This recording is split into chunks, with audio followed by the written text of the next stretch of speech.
Today is December 13th, 2021. My name is Charles Suter. Today I'm presenting part 5 of my series, The Rational Mind, A Guide to Rational Living. My main message of this presentation is rationality depends on conscious interventions. Becoming more rational is an achievable, worthwhile goal because a rational mind leads to more success and happiness. You can develop your rational mind just by applying your conscious mind more deliberately.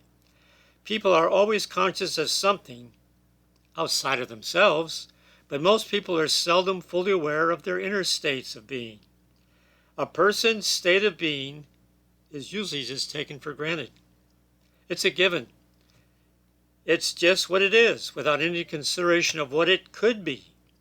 Once you begin to observe your state of being, which includes your thoughts, emotions, and actions, you have an opportunity to adjust and alter them if you don't like what you see.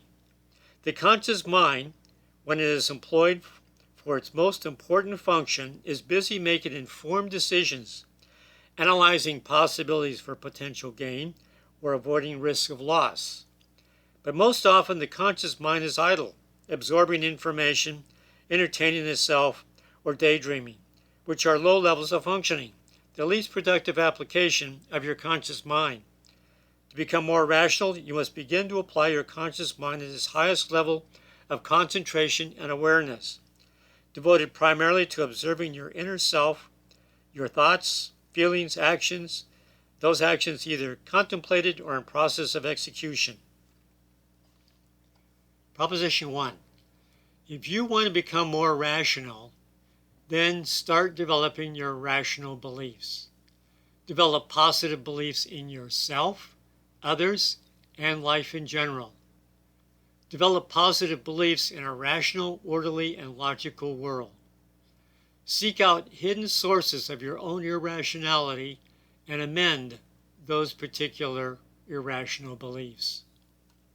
Your conscious mind is a tool that you can deliberately control to remove irrational beliefs and also to develop rational beliefs. All it takes to become more rational is become more mindful of your thoughts and feelings and actions, especially when you're under emotional distress. The times when you're feeling emotional distress is the perfect time to begin working on finding those irrational beliefs that are at cause, because that is when they reveal themselves. In the meantime, you can spend time each day developing new rational beliefs based upon the acceptance of yourself, acceptance of other people, and acceptance of life in general. Programming these 3 key beliefs is the first and most important step to developing your rational mind. Proposition 2. The development of rationality begins with conscious awareness. Where the mind is focused, fresh ideas are gained.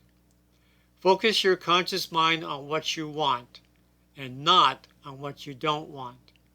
Spend more time focused on your immediate thoughts, emotions, and actions. In other words, your state of being. The more often you become aware of your thinking, feeling, and actions, the more often you have a chance to change or shape them. High conscious awareness is a powerful tool for change, which most people never seem to master. Just take a moment and think about some aspect of your life, focusing your imagination on an idealized outcome. Articulate some words that reflect how much you would like these mental images to be fulfilled and become a reality in real life. You will find your emotional state is improved, and your motivation for creating such an idealized outcome is greatly enhanced. You could even apply your conscious awareness when you're under emotional distress to imagine an ideal state of being, other than the one you're currently suffering from in the moment. As you do so, your emotions will become less stressful. Your thoughts will shift to proactive actions you could take in the moment to create that ideal outcome. With your conscious awareness, you can control your life moment to moment. You just have to remember to do it. Proposition 3. Spend more time consciously focused and adjusting your state of being. When life is good, consciously acknowledge the source, which will be your irrational beliefs. On the other hand, when life is stressful, shift your awareness to the positive life you want. And when in deep emotional distress, just simply shift your thinking away from the negative. Every episode of emotional distress is a chance to search for the cause. For every episode of emotional distress that is not caused by a physical threat, there are always irrational beliefs involved as the cause.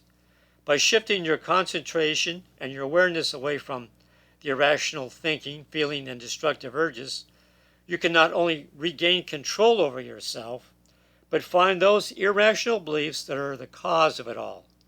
By using the power of your conscious mind, you can immediately stop thinking negative, self-destructive thoughts and shift your thinking to how you want to feel and the life and outcomes you prefer.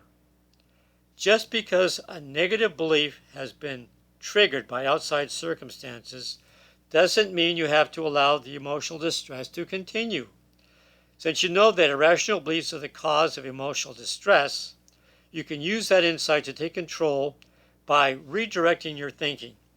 Whatever thoughts are perpetuating your emotional distress, stop thinking them. Acknowledge those negative thoughts because they will lead you to find the irrational beliefs behind them. Then, later during emotional calm, you can deal with them. Now, my final message for this presentation: with greater conscious awareness, you can become more rational. Becoming more rational is simply a matter of applying your conscious mind to its highest and best use, which is as focused attention and awareness on your inner state of being, intended to your thoughts, emotions, and actions. Once you're aware, you can choose to alter whatever displeases you. You can change both your thoughts and actions, because both are under your direct control. The more often you become aware of your inner states of being, the more often you can make rational choices and disassociate from irrational choices. As the frequency of your conscious interventions rises, you become more rational automatically, as these habits become ingrained and conditioned into your rational beliefs. And then the older irrational beliefs become weaker, simply due to the lack of use. That's all for now. Remember to stay positive. You'll be happier, healthier, and live longer.